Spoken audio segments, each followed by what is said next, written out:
কিশোরগঞ্জের ভৈরব উপজেলায় 2022 ও 2023 সালে সেরা ফলাফল অর্জনকারী 38 জন কৃতি শিক্ষার্থীকে সম্মাননা ক্রেস্ট সনদ ও প্রাইজ মানি প্রদান করা হয়েছে।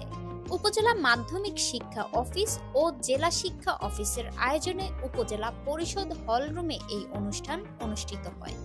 সভাপতিত্ব করেন সহকারী কমিশনার রেদওয়ান আহমেদ রাফি। প্রধান অতিথি ছিলেন জেলা শিক্ষা অফিসার শামসুন নাহার মাকসুদা এবং বিশেষ অতিথি ছিলেন উপজেলা শিক্ষা অফিসার মোহাম্মদ আবুল কাশেম।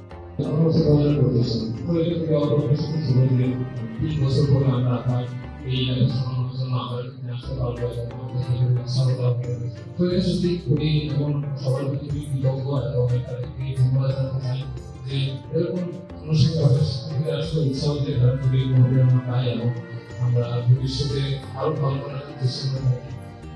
তো আমি আশা করবো যে আমাদের ভবিষ্যতে যে শিক্ষার্থীরা আরো ভালো ফলাফল করে সবাই মিলে অনুষ্ঠান আয়োজন করা হবে।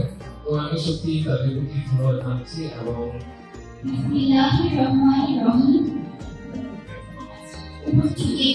জেলা শিক্ষা অফিস আয়োজিত পুরস্কার বিতরণী অনুষ্ঠানে উপস্থিত সভাপতি প্রধানমন্ত্রী সম্মানিত শিক্ষক মণ্ডলী সহপাঠী